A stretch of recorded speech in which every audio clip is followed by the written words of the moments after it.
Yo tengo ya las 6:02 para no atrasarnos mucho porque el taller y la plática se ve muy interesante y bueno, pues me imagino que tendrán mucho que decir nuestras ponentes. Les doy la más cordial bienvenida a todos. Bienvenidos en nombre de la Universidad Marista de Guadalajara, de la Dirección Académica de Posgrados y de la Jefatura de Comunicación Institucional e Imagen. Este es el taller, el webinar, estudiar un doctorado y desarrollar habilidades para la investigación. Y no me queda nada más que agradecerle su participación y dejo de moderadora a la doctora Liliana Lira para que conduzca la ponencia. Muchas gracias, bienvenidos. Bienvenida. Sí, bueno, no seré la moderadora, ¿eh? No soy la moderadora. Ruth va a ser la moderadora, pero bien, bueno, perdón. aprovecho para darles la bienvenida de parte del doctorado en educación a todos los estudiantes de nuestro doctorado y de otros que están invitados, asimismo como todos los colegas que hace un momento ya nos saludamos y a otros compañeros interesados en estudiar el doctorado. Como saben, cada segundo jueves de cada mes realizamos alguna conferencia, panel, conversatorio relativo a las habilidades de investigación para fortalecer su formación. Entonces, el día de hoy estamos de lujo al acompañarnos el día de hoy la doctora Lupita Moreno, que le doy mi infinito agradecimiento por el acompañamiento que siempre nos ha dado a varios de nosotros. Y bueno, sin más preámbulo, decirles que aprovechen estos espacios que están diseñados, planificados para ustedes, para que pues coadyuve un poquito o un mucho en esta ardua oficio, digamos, por la investigación. Entonces, te paso ahora sí la palabra, Ruth, que serás la moderadora. Y a mí me pasaron el micrófono sin querer, pero bueno, para aprovechar y darles la bienvenida a nombre del doctorado en educación de la Universidad Marista. Claro, gracias doctora Lili. No, pues así estaba previsto la bienvenida. Buenas tardes a todas y a todos. Es para mí un privilegio estar aquí, moderar en estas condiciones, en ese seminario virtual, que espero que cada día lo hagamos más virtuoso. Creo que es el reto, convertir lo virtual en lo virtuoso, a pesar de tanto, y que este medio que nos posibilita estar cerca, realmente nos acerque a lo que queremos. Bueno, voy a presentar a la doctora Lupita Moreno. Acordé con ella y como es acuerdo con ella, será una presentación muy breve. Le dije que va a ser de lo que yo pienso de su trayectoria, muy breve, porque es mucha, la conocemos, entonces no me voy a referir a toda su formación, sino decir 3 ideas que yo recupero de ella a lo largo de este tiempo que la hemos conocido y que yo creo que muchos de ustedes ya la conocen. Ella es una profesional de la educación, comprometida con la educación y la formación de los otros. Su incursión y formación en educación básica hasta educación del posgrado le ha permitido y nos ha contribuido en una línea de investigación, que es algo que la caracteriza a ella, un trabajo sostenido, continuo, sobre la formación de investigadores. Preguntarse, y ha sido recurrente en los trabajos que yo leí, algunos, y que también tuve la fortuna de que me leyera mi trabajo, es la importancia de la formación, habilidades para la formación en la investigación como un proceso de vida, ¿sí? Y ella da cuenta de ello en sus obras, en su trabajo. Su cercanía, su respeto a la formación de los otros también es algo que a ella la caracteriza. Es un ser humano comprometido, insisto, con la labor de educar y de formar a otros. Entonces, Lupita Moreno, muchas gracias por estar aquí, por acompañarnos y compartirnos lo que tú a lo largo de tus trayectorias has recuperado y las cosas que tengas que aportarnos. Nosotros estamos atentos a escucharlas y establecer la posibilidad de un diálogo contigo en estos espacios que, insisto, hay que hacerlos cada día más virtuosos. Bienvenida. Ella nos hará su presentación y al término haremos las preguntas. Igual pueden ir anotando en el chat, yo estaré tomando las notas al respecto para hacer este diálogo en la medida de lo posible. Entonces, adelante Lupita, muchísimas gracias. Bueno, pues yo comienzo por agradecer a la universidad la invitación a esta conferencia, por agradecer a Ruth una presentación que es de amigas. Yo creo que así tendrían que ser las presentaciones académicas, porque finalmente las personas no somos los títulos que tenemos, definitivamente, ni nuestra historia profesional. Creo que somos lo que queremos ser en nuestro desempeño de todos los días. A veces lo logramos, a veces no tanto, pero así lo intentamos, ¿verdad? Entonces, lo que yo voy a conversar con ustedes, a lo mejor va a ser descubrir el hilo negro o sacar a la luz el hilo negro. Pero creo que como personas interesadas en la formación, vamos a encontrar puntos de interés común. El público al que me dijeron que yo me iba a dirigir es fundamentalmente a personas o que ya se están formando en un doctorado, o que aspiran a ingresar a un doctorado, o que ya son académicos de la institución en las áreas de posgrado. Entonces, pensando en ese público, es como preparé esta presentación que les voy a compartir en su pantalla.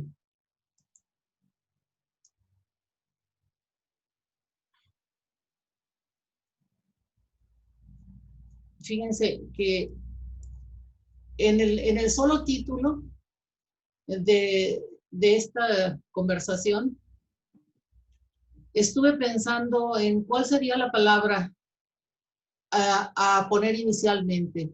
Si era estudiar, si era cursar, si era formarse en. Seleccioné esta porque es como la más común en el lenguaje. Pero si soy fiel a la manera en que he entendido a lo largo de mi trayectoria profesional la formación, pues tendría que decir formar guión C.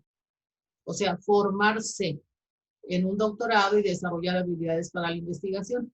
Pero escogí esta palabra porque es muy común en nuestro lenguaje y a lo mejor vamos a desentrañar algunas cosas a partir de ahí, ¿sí? Entonces, ¿por dónde va a ir la conversación? Primero voy a hablar de algunas razones por las que una persona ingresa a un doctorado y qué supone ingresar. Luego voy a hablar un poco sobre, bueno, ¿y para qué se forma uno en un doctorado? Y voy a poner el foco principal en el desarrollo de habilidades para la investigación. Y en la parte final, quiero regresar otra vez y si uno es estudiante de doctorado, ¿qué necesita tener en cuenta, no? Entonces, haré la presentación y al final, pues podemos tener algunos comentarios que ustedes consideren pertinentes. Comienzo hablando de posibles motivos para ingresar a un doctorado. Y advierto, ninguno de estos lo considero no legítimo. Todos estos motivos son posibles y todos estos son justificables para una persona que elige hacer un doctorado. Conseguir mejor empleo o mejores condiciones laborales y salariales. Aunque tengo que desencantarlos, no siempre ocurre que con un doctorado se obtenga un mejor empleo, pero bueno, a veces ocurre, ¿verdad? Hay quien dice, yo quiero ingresar a un doctorado por deseo de superación personal, sobre todo en lo que es lo académico, lo profesional.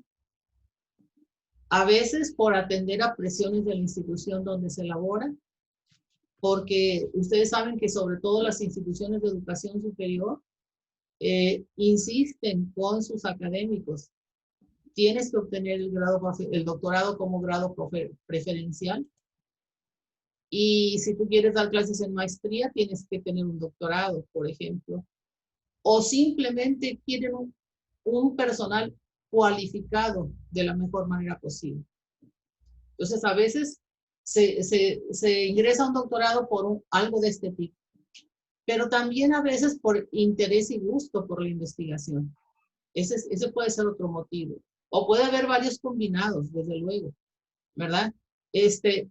Como reto personal de logro, hay personas que dicen, yo quiero llegar hasta lo que ahorita es considerado como el grado más alto, porque existen los postdoctorados, pero esos no son grados. El grado más alto en el sistema educativo mexicano es el doctorado. Bueno, y aquí hago un paréntesis. Olvidé referirme al inicio a que sé que algunos de nuestros participantes son de otros países y bienvenidos ellos también, ¿verdad? Algunas de las personas que están presentes en esta conversación. Les decía, a veces nuestro interés es aumentar puntuación escalafonaria y a veces es un premio de darmadura. Yo creo que más de ustedes han escuchado a más de alguna persona que dice, pues yo ya me voy a jubilar y me quiero dar el gusto de cursar un doctorado o de estudiar un doctorado. Nunca pude hacerlo porque tenía muchos empleos, porque no tenía condiciones, porque no tenía energía, pero ahora que ya me jubilo o que me retiro, voy a darme este premio de darmadura. Y yo les decía, ninguno de esos motivos es descalificable, ninguno. Pero sí considero importante que cuando ya estamos en el doctorado, necesita haber un cambio paulatino de jerarquía en los motivos. Pueden permanecer los motivos que yo tenía inicialmente, pero hay unos, si nos regresamos un poquito, por ejemplo, hay unos como el de atender a presiones de la institución, que quizá no sean suficientes para sostenernos en todo lo que implica un doctorado. Quizá no. Entonces, hay un momento en que tiene que haber un cambio paulatino de jerarquía en los motivos que teníamos. Seguiremos teniéndolos quizá, pero tienen que ir pesando más a aquellos que tienen que ver con la formación y con una formación como la que propicia un doctorado. También necesitan irse desarrollando hábitos, y aquí no hablo de habilidades, hablo de hábitos fundamentales que muy probablemente, bueno, que seguro se desarrollan a lo largo de toda la trayectoria de la persona, pero que tienen que tener un impulso fundamental en la etapa del doctorado. Una es, desde luego, la disciplina personal, porque el doctorado requiere constancia, trabajo constante, que muchas veces implica pues dejar de lado otras cosas que nos agradan, pero que en el periodo del doctorado necesitan atenderse. Demanda organización de tareas, sobre todo cuando la persona no está becada y dedicada únicamente al doctorado. Tiene que hacer una organización de tareas, tiene que hacer malabares, dicho de otra manera. Tiene que hacer malabares para atender sus responsabilidades laborales, sus responsabilidades familiares y sus responsabilidades de estudio. Demanda claridad de metas y a veces cambio de prioridades de vida, al menos un cambio temporal de prioridades de vida. A lo mejor ya no voy a poder estar al tanto de todas las películas que se estrenan. A lo mejor ya no voy a poder ser el campeón de ciertas cosas porque voy a tener que atender fuertemente a todo lo que implica el cursar y obtener el grado de doctorado. Algo muy importante, el trayecto de un doctorado demanda concertación con la familia para contar con su apoyo en una etapa que demanda grandes espacios de tiempo, de energía y de trabajo, y hasta intercambio de roles, porque yo conozco, por ejemplo, entre los muchos estudiantes de doctorado que he tenido, yo conozco parejas en donde uno de los dos estudia el doctorado y el otro atiende muchas otras cosas, inclusive toma la carga de obtener el mayor número de ingresos para la familia y después se intercambian, termina de estudiar uno y entonces lo cursa el otro. O sea, esta concertación con la familia es fundamental porque la familia es también como un motivador importante. Hay casos, conozco casos de familias que han entrado en caos a partir de un doctorado. Pero aclaro, quede muy claro, no se desintegraron por el doctorado, sino porque ya había situaciones que no estaban sosteniendo muy fuertemente la relación y con toda la demanda que puede tener el cursar un doctorado, pues hasta eso puede desequilibrarse, ¿no? Y necesita concertación laboral para contar con todo el apoyo institucional posible. Claro que pensamos que sería ideal que todos tuvieran una beca para dedicarse de tiempo completo al doctorado, pero eso no es fácil. Cada vez es más difícil. Pero las instituciones sí pueden descargar un poco de su horario de trabajo para el doctorado o brindar otro tipo de apoyos. Todas estas concertaciones son importantes, pero además hay que tomar conciencia y atender los déficits de formación que se fueron generando en nuestra propia historia. ¿Por qué digo que toma de conciencia de los déficits de formación? Porque uno descubre muchas cosas cuando tiene que hacer el tipo de tareas que le piden en un doctorado. Y miren, les platico una anécdota de una investigación que acabo de terminar, en donde tuve que entrevistar, es una investigación cuyo título es Aprender a ser tutor y director de tesis. Experiencias significativas de formadores en posgrado. Y recurrí a investigadores muy reconocidos con una fuerte historia como formadores, pero que también me platicaron algo de sus experiencias mientras eran estudiantes de un doctorado. Y uno de ellos, y voy a decir su nombre porque el trato en esa investigación es que no hay seudónimos, porque se intenta que las personas sepan de quién se derivó qué, como parte del peso de las experiencias que cada uno aportó.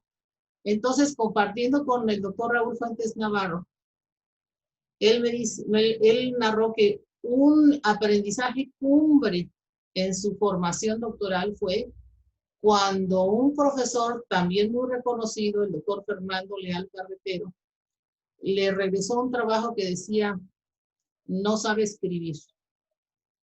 Dice que él entró en crisis porque toda su vida como estudiante le habían dicho que escribía bien y lo alababan por sus escritos. Entonces, eso para él fue así como ¿cómo que tengo ese déficit? Y le pidió al doctor Leal que si le explicaba un poquito. Y él le dijo, mira, no tienes problemas en generar ideas, tienes problemas en amontonar las ideas. Y entonces te sale algo tan denso que se le dificulta al lector. Entonces, si tú comunicas una idea y la separas, pero si la articulas con las demás ideas, pero lo haces de tal y tal manera, entonces eso te va a servir. Eso para él fue un impactante descubrimiento de un déficit de formación.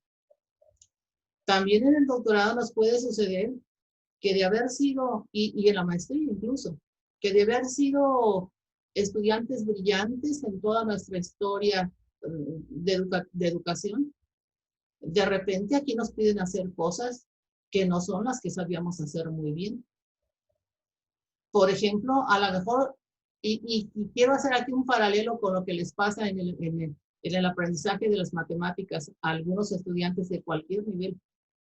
Hay estudiantes que dicen, a mí me encantan las matemáticas y me va muy bien y me saco puros 10, pero no me pongan problemas. Y pues, ¿cómo? Entonces, si en matemáticas no te ponen a resolver problemas, entonces ¿a qué te van a poner? A aprender procedimientos, a aprender algoritmos, y eso no es el aprendizaje de las matemáticas. Entonces, igual, si yo sabía hacer muy buenos resúmenes, si yo sabía memorizar cosas, etcétera, pero no puedo construir nada, algo nuevo, no puedo hacer algo como lo que la investigación requiere, bueno, pues tengo que descubrirlo y reconocer que ese es un déficit de formación que se generó en mi historia y que tengo que desaprenderlo, ¿verdad? No se les olviden que estamos en cosas que tenemos que ir tomando en cuenta cuando ya decidimos hacer un doctorado o lo estamos cursando. Hasta la reorganización económica es importante. Hasta eso es importante, porque ustedes saben que el doctorado genera gastos de diferente naturaleza, ¿verdad? Y también a veces tenemos que reconocer si es nuestro momento personal, familiar, y profesional y laboral para emprender estudios de doctorado. Hay momentos.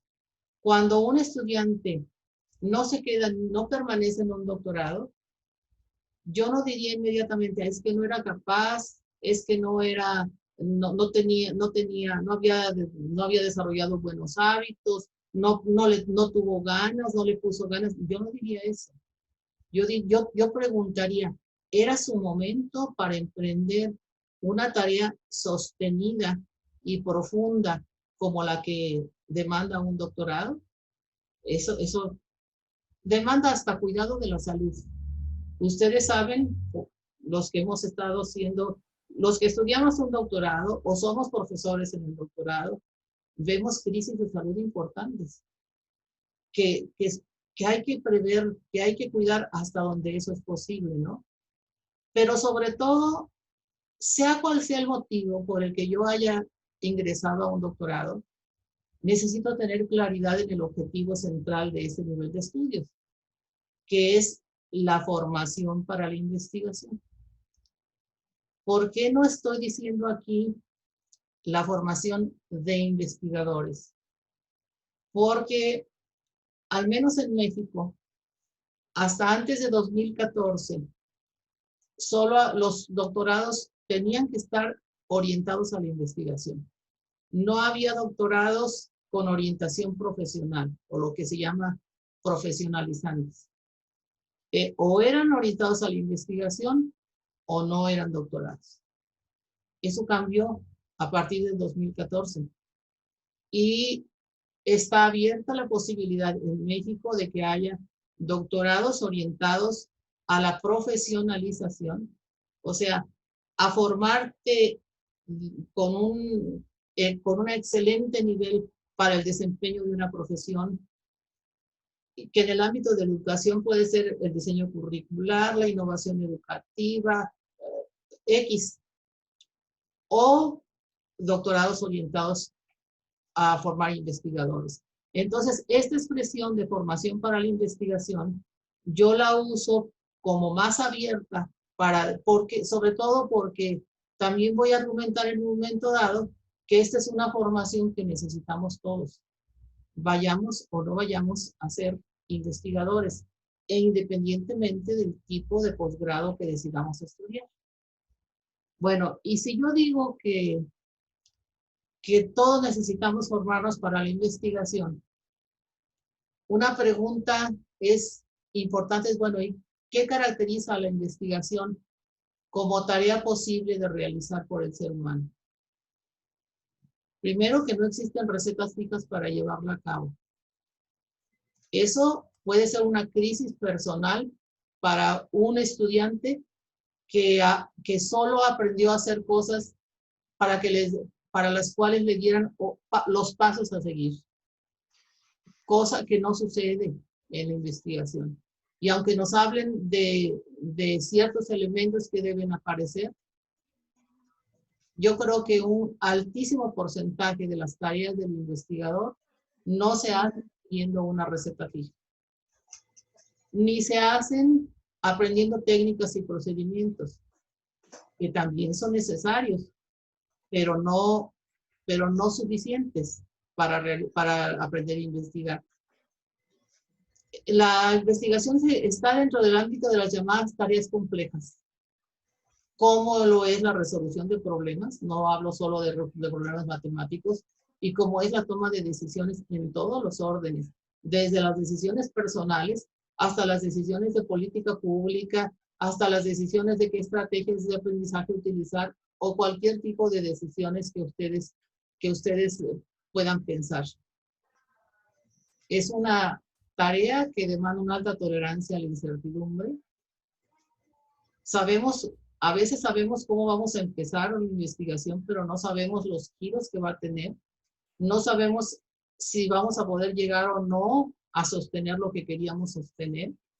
Es un camino que vamos mirando hacia adelante conforme avanzamos en la investigación. Así como cuando hay neblina en un camino y necesito caminar 1 metro para poder ver el metro siguiente.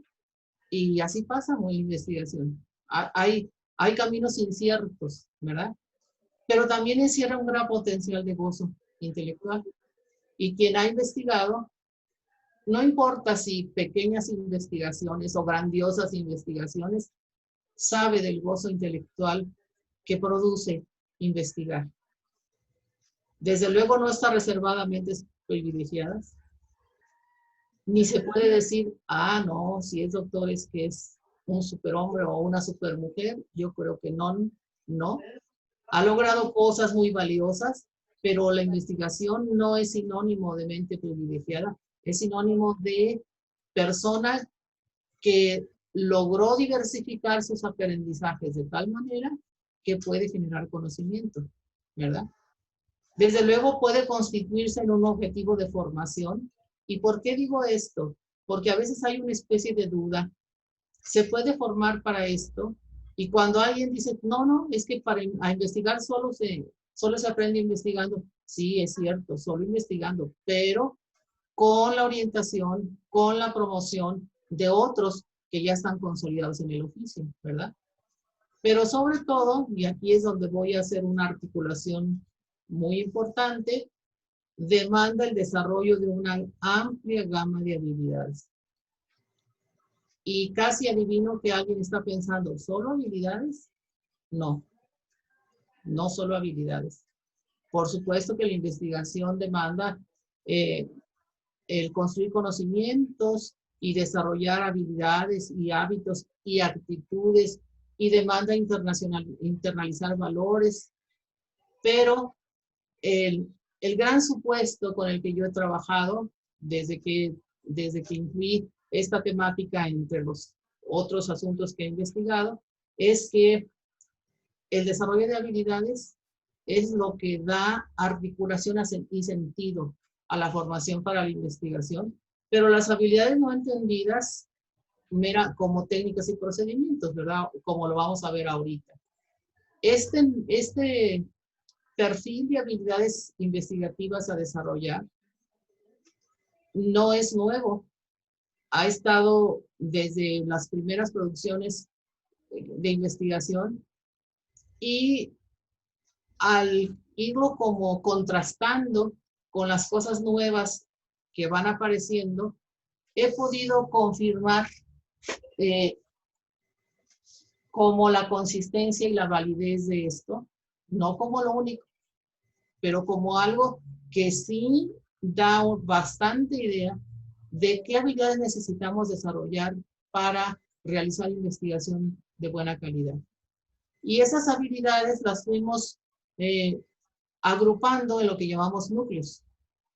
Un primer núcleo de habilidades de percepción, donde aparecen la sensibilidad a los fenómenos, la intuición, la amplitud de percepción y la percepción selectiva. Alguien puede decir, bueno, eso que no es que no es algo común para muchas tareas. Efectivamente, es algo común para muchas tareas, pero si yo quiero realizar investigación de buena calidad y no tengo estas cosas, me va a costar mucho trabajo. Porque desarrollar sensibilidad a los fenómenos es lo que me permite no pasar de largo ante las cosas que el entorno y los diferentes fenómenos y las realidades que conozco, no pasar de largo y dejarme cuestionar y dejarme preguntar por aquello que pasa. Es como una forma de no ser indiferente a aquellos fenómenos del entorno que me cuestionan, que me llevan o que en un momento dado me plantean preguntas o conflictos cognitivos en los que valdría la pena trabajar en la investigación. La intuición entendida desde luego no como un séptimo sentido o sexto sentido, sino como esa posibilidad de tener mínima información, pero de ahí derivar o alcanzar a mirar qué implicación puede tener. Y luego, pues, esto de la percepción, la amplitud de percepción por una parte y la percepción selectiva, que se parece mucho a aquello de que necesitamos percibir el bosque, pero también el árbol, ¿verdad? Necesitamos tener una mirada holística de los fenómenos y de la realidad, pero también percibir en detalle aquello que nosotros queremos trabajar, ¿no? Un segundo núcleo de habilidades que llamamos instrumentales, donde está dominar formalmente el lenguaje en todas sus formas y dominar operaciones cognitivas básicas en todas sus formas. La inferencia en sus tres modalidades, el análisis, la síntesis y la interpretación, porque todas ellas son operaciones que estamos constantemente realizando en un proceso de investigación. Y por supuesto, la de observar y la de preguntar. Desde luego, me refiero a preguntas cuya profundidad, cuya naturaleza nos hace generar conocimiento, ¿verdad? O ir a buscar más allá que la simple información. Bien. En este dominar formalmente el lenguaje, podríamos haber añadido algo sobre la escritura académica, pero en realidad la escritura académica es fruto y consecuencia del dominio de estos formal del lenguaje, que como ustedes saben, se enseña desde toda la vida, ¿verdad? Estas habilidades están presentes desde el niño que va al preescolar, pero su desarrollo se tiene que ir incrementando a lo largo de todos los niveles educativos y todavía más en el posgrado y en el doctorado. Luego hablamos de las habilidades de pensamiento, ese pensar críticamente, de manera lógica, reflexiva, autónoma y flexible. Muchas características del pensamiento muy importantes. Hablar así largamente de cada uno de ellos nos llevaría mucho tiempo, pero creo que es fácil que en estas del pensamiento coincidamos más o menos a qué se refiere con esto. Insisto en estos críticamente, de manera lógica, de manera reflexiva, de manera autónoma, que es condición. La autonomía y la independencia intelectual son condiciones para quien va a realizar el oficio de investigador, e inclusive de manera flexible. Porque a medida que todo esto ocurra con el pensamiento, se va a reflejar también en cosas muy importantes en las acciones que emprendemos en una investigación. Ya empezando a acercarnos más a tareas propias de la investigación, están las habilidades de construcción conceptual. Fíjense cómo esta primera, apropiarse y reconstruir las ideas de otras, es también una habilidad que se va desarrollando a lo largo de todo el tiempo que somos estudiantes, o debiera desarrollarse a lo largo de toda nuestra educación. Ese saber apropiarnos y reconstruir las ideas de otros. no solamente es parafrasear, porque parafrasear, ¿qué supone? Que yo puedo comunicar la misma idea de un autor, pero no necesariamente usando las palabras del autor. Pero reconstruir es también darle algún otro matiz a las ideas de otros. Generar ideas propias, poder organizarlas, exponerlas y defenderlas, porque finalmente toda la investigación es una gran argumentación. Toda nuestra tesis, si estamos haciendo una tesis o si hicimos una tesis, sabemos que es dar una serie de argumentos que sustentan lo que finalmente vamos a tener como resultado de la investigación. En esta habilidades de construcción conceptual está también la de problematizar, y a lo mejor alguien puede preguntarse, ¿por qué aquí? Porque precisamente en vinculación con esa habilidad de sensibilidad a los fenómenos, muchas veces, ¿dónde localizamos lo que queremos investigar? Pues en nuestro entorno, y casi siempre en referentes empíricos. Pero hay un momento en que para plantear una pregunta de investigación, esos referentes, esos sucesos, esos fenómenos en nuestro entorno, los trabajamos conceptualmente. De tal manera que nuestro problema ya lo planteamos en términos de conceptos, ya no lo planteamos en términos de referentes empíricos. Por eso problematizar está dentro de las habilidades de construcción conceptual. Así como construir un objeto de estudio, porque los objetos de estudio no los encuentra uno en la esquina, ¿verdad? Necesitan ser construidos conceptualmente. Y otra en la que yo insisto también mucho, a veces nos enseñan que no hay que mezclar autores, que si uno quiere adoptar a fulanito de tal, pues nomás fulanito de tal. Pero, ¿qué sucede en la realidad?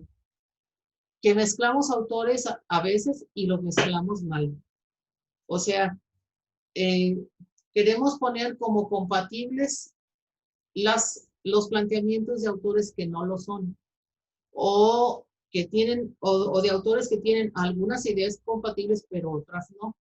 Entonces, ese manejo de varios autores, pero en aquellas ideas en donde sí son compatibles y que si se manejan de manera articulada nos van a servir para comprender mejor nuestro objeto de estudio, eso es lo que llamamos la síntesis conceptual creativa.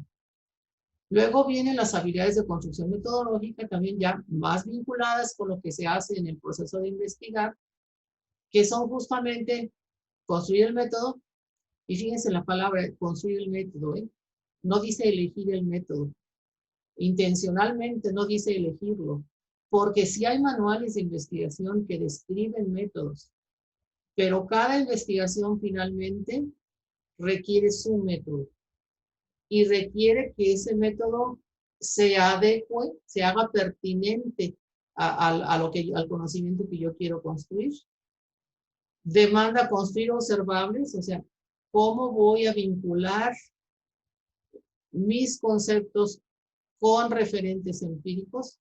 Demanda construir observables, cosa que es una de las más difíciles en el proceso de investigar, sobre todo cuando adoptamos teorías muy densas, muy generales, y luego las queremos vincular así en un salto mortal, como dice María de Ibarrola, con algunos referentes empíricos que no alcanzan a aportar información sobre eso. Y aquí les platico la anécdota de otro de los entrevistados del último libro.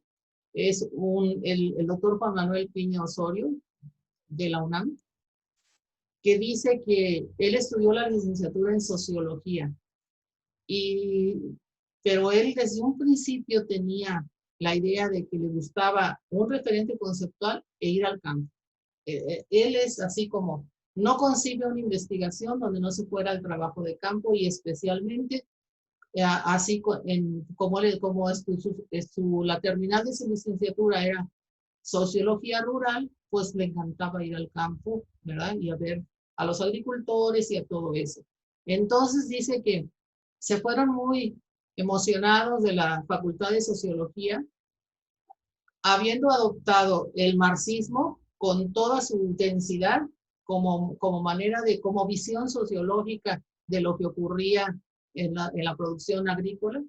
Dice, y pues ¿cuándo íbamos a encontrar que lo que dice esa teoría estuviera reflejado en los problemas que estaban teniendo los campesinos del área? Dice, ahí nos dimos cuenta de que si uno no sabe construir observables, lo que hace son excesos conceptuales. O sea, no lograr articular una teoría densa con referentes empíricos que realmente nos vayan a dar elementos para poder vincular, ¿verdad? Por eso María Ibarola habla mucho del trabajar con las llamadas teorías intermedias, ¿no? Y dentro de estas habilidades, pues está también diseñar procedimientos e instrumentos para buscar, recuperar o generar información. Y aquí pónganle, agréguenle lo que son las habilidades digitales en estos tiempos ya también, ¿verdad? Bueno. Luego, las de construcción social del conocimiento. Trabajar en grupo, pero realmente trabajar en grupo. Ustedes saben lo que hacen los muchachitos de secundaria y de primaria y de prepa y de licenciatura y de maestría y de doctorado, a veces cuando les dicen trabajen en grupo, ¿verdad? Es repartámonos, tú haces esto y tú haces esto y lo pegamos. Eso no es trabajar en grupo, ¿verdad? Obviamente no es trabajar en grupo. Entonces, esto supone realmente generar en grupo y participando todos en todas las actividades, aquel producto que queremos, ¿verdad? Hay que socializar el proceso de construcción, socializar el conocimiento que se produce, así como saber comunicar. No me quiero extender mucho en esto, porque luego voy a hacer un pequeño paralelo con las habilidades en que actualmente se está insistiendo mucho. Por ejemplo, las llamadas socioemocionales, ¿verdad? Que pueden tener alguna conexión, ¿no? Y finalmente terminamos con este núcleo de habilidades metacognitivas, al que yo siempre he dicho que es como llegar a la mayoría de edad intelectual, porque es así como la capacidad de ser el propio conductor de su trabajo, de darse cuenta si está siendo atinado, de darse cuenta de si por ahí realmente voy a llegar a generar conocimiento o no, de ser el primer evaluador de si mis productos fueron consistentes y válidos. Pero también quiero hacer un poquito de énfasis en esta primera, de objetivar la involucración personal con el objeto de conocimiento, porque antes, en los tiempos en que yo hice mi doctorado, se insistía mucho en que usted no se involucre con su objeto de conocimiento, no elija una cosa con la que esté involucrada, porque entonces no va a ser objetivo y va a sesgar los resultados. Eso le decían mucho a uno, ¿verdad? Y resulta que la vida nos ha enseñado todo lo contrario. Por supuesto que los investigadores estamos involucrados con nuestros objetos de estudio. Por eso los escogimos. Por eso los escogimos. Pero esa involucración hay que reconocerla y hay que declararla. Y no hay que, y no hay que ajustar los resultados a lo que yo quiera, ¿verdad? Ciertamente. Pero tenemos que objetivar cómo estoy involucrado con ese objeto de conocimiento. Y si ustedes se fijan, pues todas las demás están justamente en la línea contraria de lo que a veces en la educación tradicional aprendimos a hacer. No se acuerdan, imagínense una clase de primaria, una clase donde la maestra puso una operación o un problema de matemáticas para resolver. y los alumnos corren a hacer fila para que sea la maestra quien les diga si está bien o no está bien lo que hicieron. Cuando lo ideal es que la misma persona sea la que diga, a ver, puede ser lógico que tenía 100 pesos y gastó 150 y que me salga todavía que le sobraron 20 pesos, por ejemplo, si tengo ese tipo de error. Ese aprender a autorregular, claro, yo pongo un ejemplo muy simple, pero es autorregular esas tareas que vamos realizando en la investigación. Bueno, este perfil, pues que ya es conocido para algunos, que no es primera vez que lo manejan, es justamente lo que acabamos de pasar ahorita. Si ustedes observan, en esta primera voluta de la espiral están las habilidades de percepción, instrumentales y de pensamiento a las que hicimos referencia, y que pueden decirse de foco múltiple, porque realmente son una base de habilidades que nos van que van a favorecer no solo el que aprendamos a investigar en ese momento, sino van a favorecer prácticamente toda nuestra trayectoria educativa y la profesión que aprendamos a hacer. Luego, en esta segunda voluta están todas las de construcción, que ya están más vinculadas, les decía, con la investigación. Las de construcción conceptual, metodológica y construcción social del conocimiento, que junto con las metacognitivas ya son habilidades que tienen su foco principal en el proceso de la investigación. Pero aclaro, aunque estén colocadas de esta manera, eso no significa que las habilidades se desarrollan por orden. No podemos decir, miren, hasta que usted haya desarrollado esto y llegue al tope, por principio de cuentas, en una habilidad nunca se llega al tope. Siempre se puede desarrollar más. Siempre. ¿Verdad? No podemos decir hasta que usted desarrolle estas, intente las siguientes. No.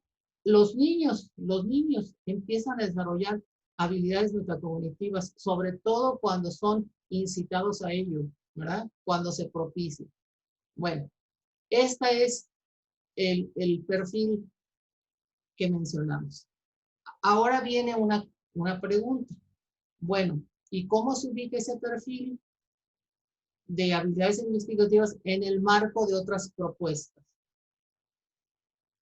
Primero les quiero comentar, y esto ya se los dije hace rato, que el gran supuesto de que se partió para la elaboración de este perfil que les presenté fue que aunque aprender a investigar supone también muchas otras cosas, como conocimientos y hábitos y valores, etcétera, es el desarrollo de habilidades el que articula y le da consistencia a la formación.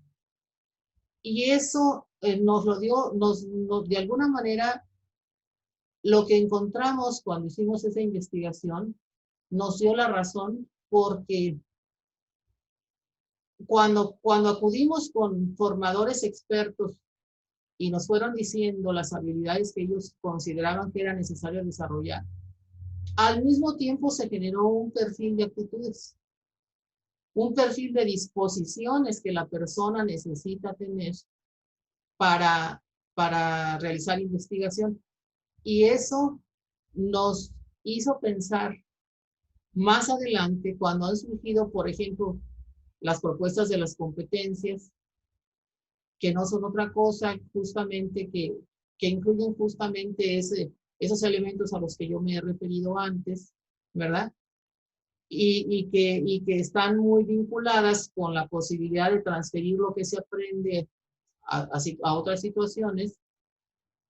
Ya en un momento dado, nos habíamos preguntado, bueno, ¿y tiene sentido cambiar este perfil a un perfil de competencias? Y encontramos que no, porque no sean valiosas las teorías de las competencias, ni mucho menos, sino precisamente porque las habilidades no están pensadas tanto en términos de tareas precisas, sino de cosas que debemos poder hacer, ¿verdad? Bueno, pero recientemente, hace como 2 meses, tuve necesidad de leer algo que se llama, un documento que salió, que se llama El futuro ya está aquí. Habilidades transversales en América Latina y el Caribe en el siglo XXI. Y insisten en las habilidades digitales, en las socioemocionales, en las de aprender y desaprender, en la colaboración, en el pensamiento crítico, en la comunicación, en la creatividad. Estas últimas 4, de tener un conjunto de las llamadas habilidades transversales como de 20 y tantas, fueron como reduciéndolas a 4 que consideraron vitales: la colaboración, el pensamiento crítico, la comunicación y la creatividad.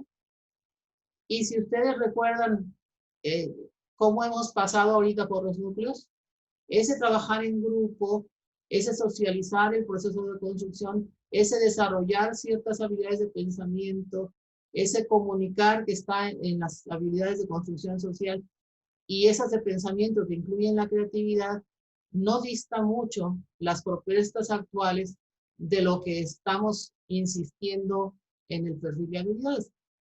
La intención es compartirles esa propuesta, compartirles esa manera de mirar. No decirles, y no pueden pensar diferente. Por supuesto que pueden pensar diferente.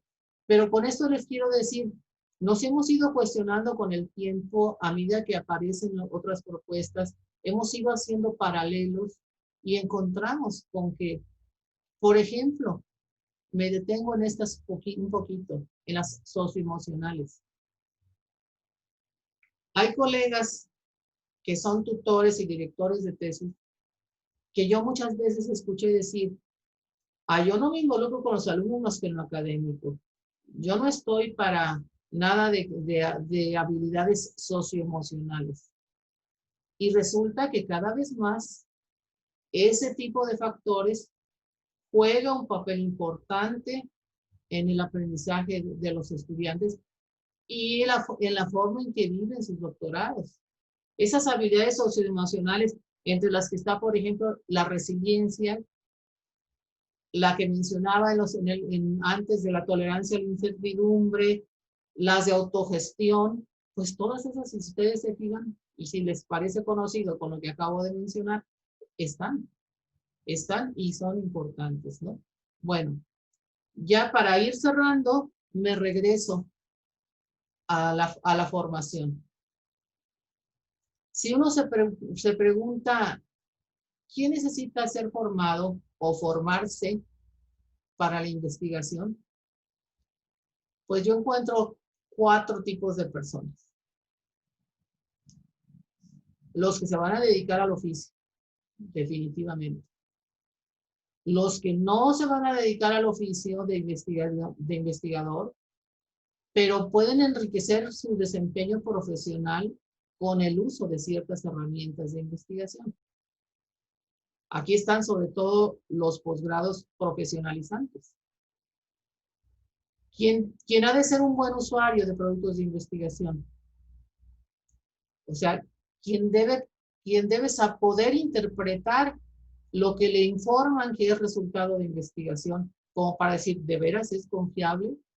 Y quien tiene que desarrollar formas de pensamiento y de acción que le permitan enfrentarse de manera creativa y autónoma a la resolución de problemas y a la toma de decisiones.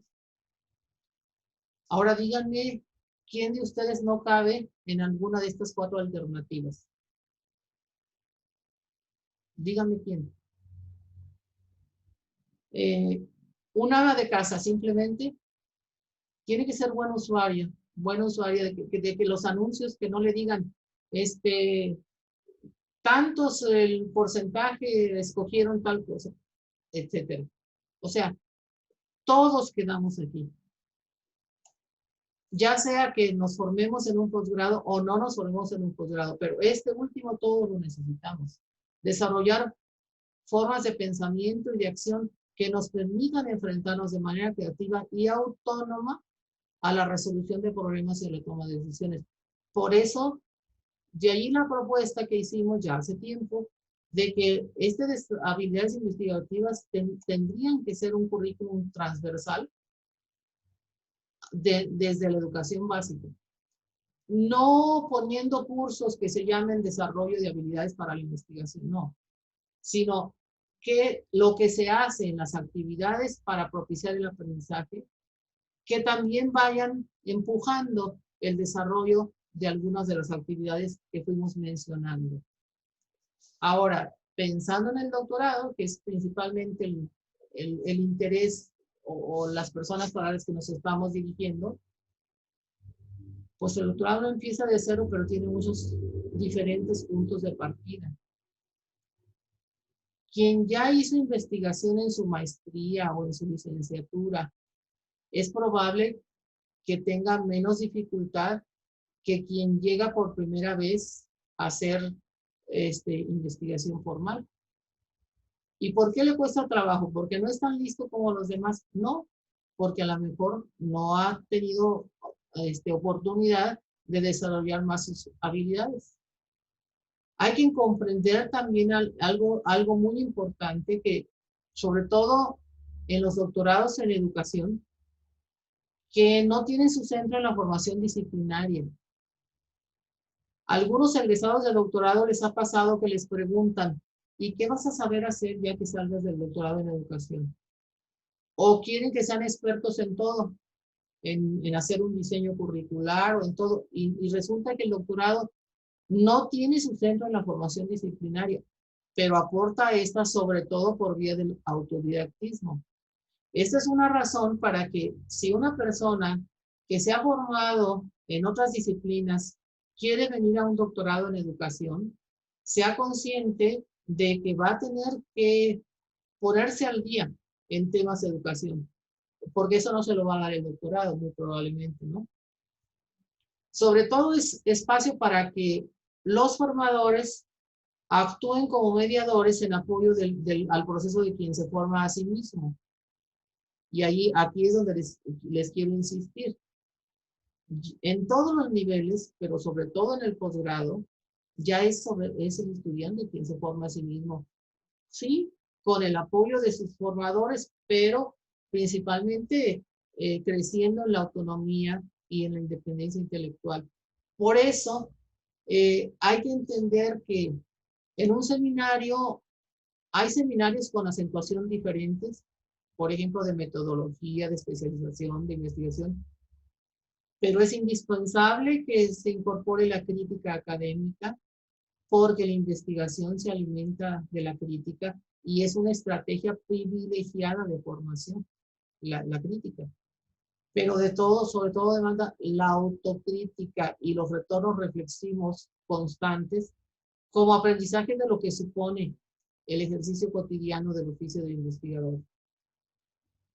Y algunos riesgos que yo diría, ojo, en los doctorados, no nomás se trata de acreditar una serie de cursos. Si alguien dice, yo quiero acreditar los cursos, pero no pienso hacer una tesis, como a lo mejor no se comprendió el significado de lo que es la formación doctoral. Tampoco puede suceder aquí, en este tipo de programas, que se vayan haciendo ajustes, sobre todo si los estudiantes dicen, ay, es mucho trabajo. No, bájenle un poquito no, no puede simplificarse para que todos lo obtengan. O sea, es un nivel que tenemos que desarrollar ese tipo de habilidades a las que he mencionado. Y es un periodo que tiene que no está exento del desánimo o de la oscuridad, pero que se puede sortear con apoyo en los formadores y sobre todo en los propios recursos del estudiante. Bueno, esto es lo que yo les comunico y ahora estoy a sus órdenes por si quieren que tengamos algunas preguntas y si me las sé.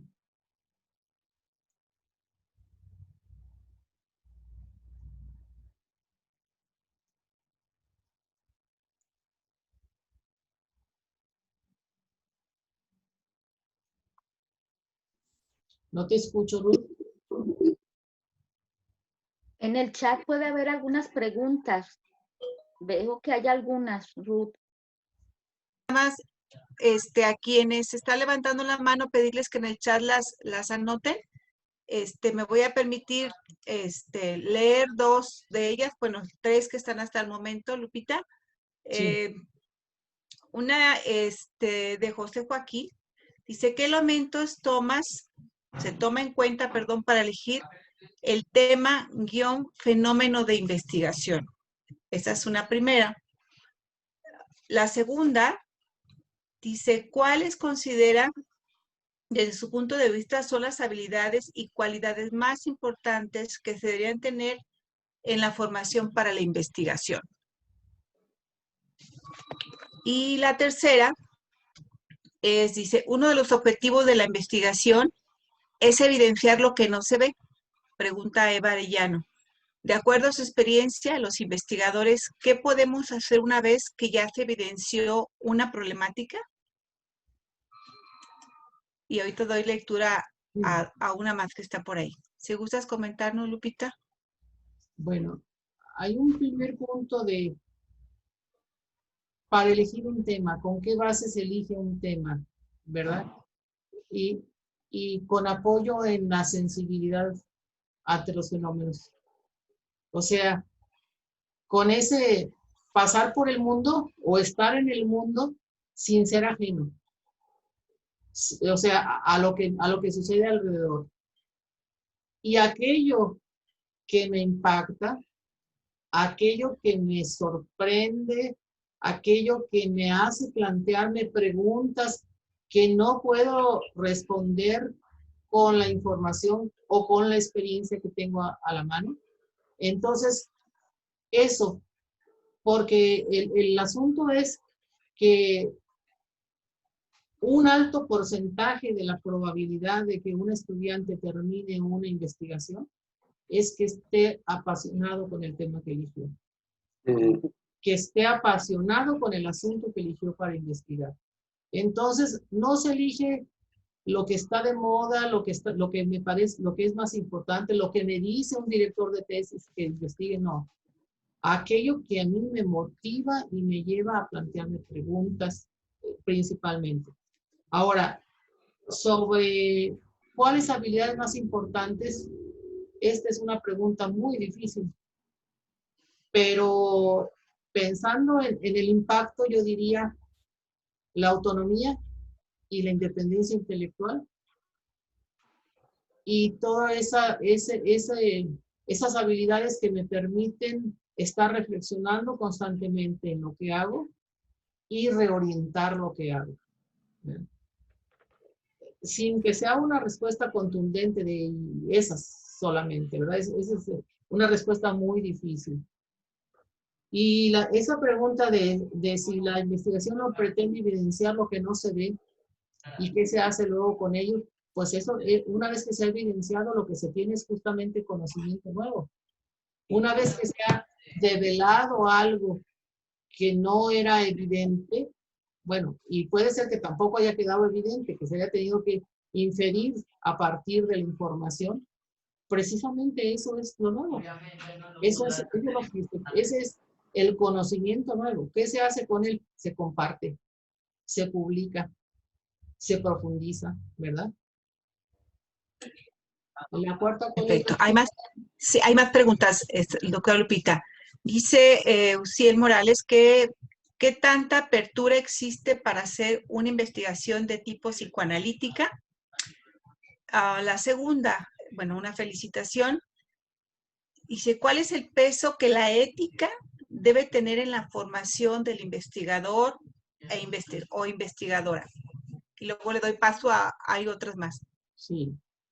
Bueno, si se estaría abierta a una de investigación de corte psicoanalítico, yo creo que en un doctorado en educación, yo conozco casos en que la visión teórica adoptada es la del psicoanálisis, pero para analizar un asunto educativo, para analizar un problema de carácter educativo. Pero eso es como decisión de cada institución, ¿verdad? Si las líneas de investigación que tienen el doctorado incluyen ese tipo de estudios y hay formadores, directores de tesis en esa línea, yo creo que no habría problema, ¿no? Y perdón, la última, ¿cuál era, Ruth? ¿Cuál era la última pregunta que me dijiste? Respecto a la ética, el peso No, que tiene la ética en la formación del investigador e investigadora. El 101%. Debiera tener, ¿verdad? O sea, todas las acciones del investigador, del formador de investigadores, tienen que estar orientadas por principios éticos muy claros, porque se pueden hacer muchas irregularidades al investigar y se pueden hacer muchas irregularidades al ser formador también. Si no dejamos que nuestros estudiantes crezcan en la autonomía y la independencia intelectual, no estamos respetando la ética ni el espíritu de la formación. Por poner un ejemplo, ¿verdad? Claro que sí. Bueno, hay varias más. Un comentario de Olga Maya dice, en la tutoría, la tensión entre el acercamiento y la distancia con la tesista es parte del oficio para mantener cierto equilibrio. Es autoformación y coformación. Respecto a la grabación de la sesión, sí. Pregunta, permítame un poquito, hay 9 mensajes más. Doctora, pregunta Sergio Camarena, ¿qué nos puede decir sobre la estructura de la ciencia y la construcción de hipótesis? Así está establecido. Bueno, dime las demás de una vez. Sí, así es. Bueno, felicitaciones. Otra pregunta, no está el nombre claro, dice, ante la credencialización académica que se ha desarrollado en México, ¿cuál es su opinión de las instituciones públicas y privadas que favorecen a veces sin un diseño curricular formativo? Bueno. Y Sí. a ver si quiere ahí.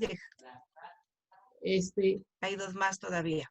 Voy a pedir una disculpa a la persona que me pregunta sobre la ciencia, porque eso requeriría toda una discusión por las multiplicidad de los conceptos de ciencia.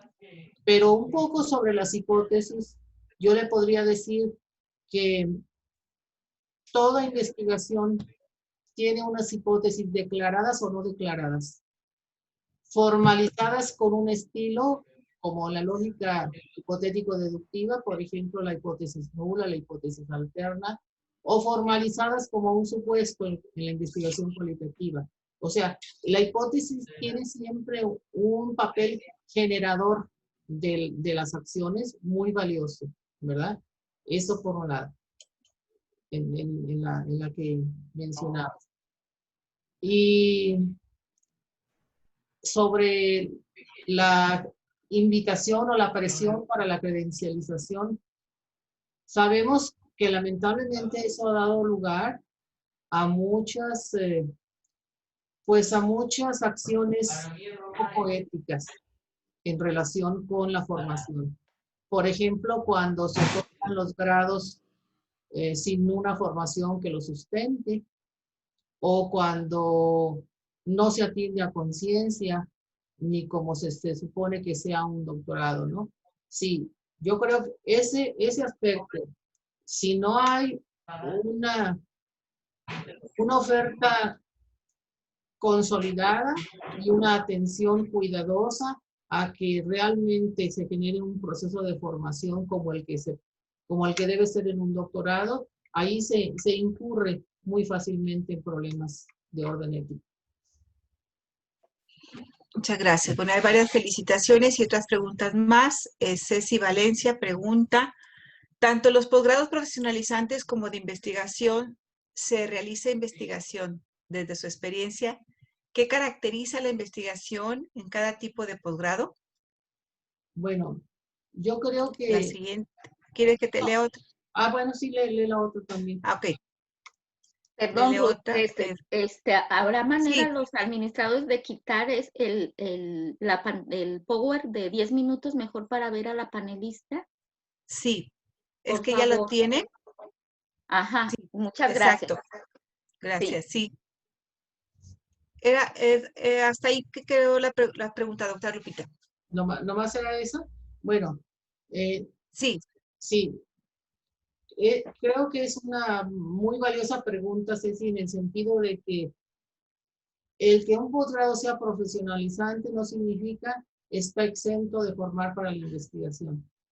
Pero el énfasis de la formación va a estar en aquellas herramientas de investigación que más apoyen para el desempeño profesional, en el caso de los posgrados que están orientados a la profesionalización, y en los orientados a la investigación, sí, pues con toda la fuerza y la formalidad en que se formen como investigadores. Pero sí ha habido esa confusión, sobre todo mientras el CONACYT sostuvo que los únicos posgrados que podían formar investigadores, o el único nivel que podía formar investigadores era el doctorado, la gente se quedó como con la idea de que los posgrados profesionalizantes eran así como de segunda o como menos importantes. Y resulta que no, porque se necesita también. Pero el segundo error fue considerar, entonces estos que no haya nada de investigación.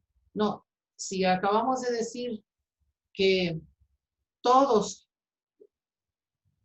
las personas necesitamos formación para la investigación, nada más que el énfasis en los posgrados profesionalizantes pues va a estar en aquellas herramientas que apoyen un ejercicio profesional de mayor calidad dependiendo de la profesión para la que se esté formando. Por ejemplo, en el ámbito de la educación, si el posgrado está orientado a la innovación o está orientado al desarrollo curricular o etcétera, bueno, pues aquellas herramientas que más apoyen ese desempeño profesional de mayor calidad, ¿no? Y hablo la palabra de herramientas de investigación en un sentido amplio, ¿eh? Porque hay un sentido pobre de la herramienta que es únicamente lo tecnológico. No. Hablo de todas las herramientas teóricas, metodológicas y técnicas que puede desarrollar una persona para realizar su investigación, su profesión con mayor calidad, ¿eh? sí. A ver, no. Bueno, hay muchas felicitaciones. Dice una pregunta más. Para ingresar al programa, bueno, creo que es para la universidad, entrar al programa de doctorado, que se tienen que tener un anteproyecto de investigación. Bueno, aquí está la coordinadora, por supuesto que sí, doctora Lili. Y no sé si hubiera algo más. Bueno, yo no veo ninguna otra pregunta. Si me lo permiten, las moderadoras no deben de preguntar, pero como la doctora Lupita dijo que estábamos en confianza y nos abrió las puertas de su casa, porque estamos en su casa y ustedes están en la mía y en la de todos a la vez. Lupita, tú has sido muy reiterado tu afirmación y tu petición o tu demanda, tu solicitud de ese currículo transversal de formar para la investigación desde la educación básica, ¿sí? Yo en épocas recientes estuve en educación básica y veía que hay muchos intentos ya del trabajo por proyectos, aprendizaje por problemas, ¿sí? Que está ahí como generándose, ¿qué piensas tú que se requiere para que eso sea todavía más potente y no esperar quizás a que la generación que está ahorita en primaria, en 20 años, dé resultados? ¿Qué hacer? Porque también pasa en primaria, en secundaria hace proyectos, pero pareciera que algo no articula, ¿sí? Y llegamos hasta el posgrado con muchos vacíos y estos y otros. ¿Qué hacer para que ese currículum transversal de la formación sea una realidad? Bueno, pues me hiciste la pregunta del que se llamaba antes de los 64,000, ¿verdad? Perdón. Pero que tiene una raíz profunda en la formación de los docentes. Porque desgraciadamente existen como a veces una capacidad de adaptación de los docentes, de mala adaptación de los docentes, y no generalizo ni critico. Yo soy docente a mucha honra, sino que a veces, como vienen tantas reformas, lo que hacemos es adoptar el nuevo lenguaje, adoptar los nuevos nombres para las actividades. Por ejemplo, este es un proyecto, este es esto, y hacer lo mismo de siempre. Entonces, los procesos de formación de docentes en todos los niveles, desde la formación inicial o la actualización, tiene que generarse una comprensión de la intencionalidad de aquellas reformas que sí tienen propuestas muy concretas que facilitarían. Hace como unos 10 años, en lo que estaba vigente, en los programas que estaban vigentes en educación primaria, hicimos un estudio de qué propiciaban, a qué estaban orientados, en qué insistían.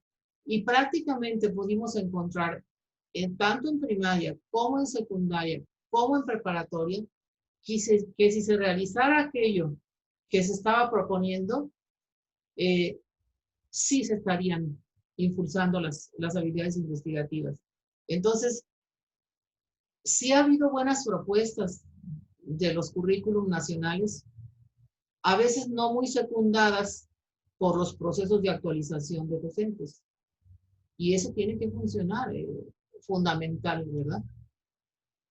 Claro, perfecto. Muchísimas gracias. No sé si, bueno, hay más felicitaciones de parte de los que están aquí. Y bueno, si no hubiera alguna otra pregunta más, doctora Lupita, si tú quisieras cerrar con algo, o la doctora Liliana para cerrar la actividad, esta charla tan interesante, tan cercana y profunda de quien ha seguido una línea de trabajo, pues, y de convicción personal, ¿no? Cuando hablabas de pasión y motivación, pues ahí está, encontramos en ti ese ejemplo, ¿no?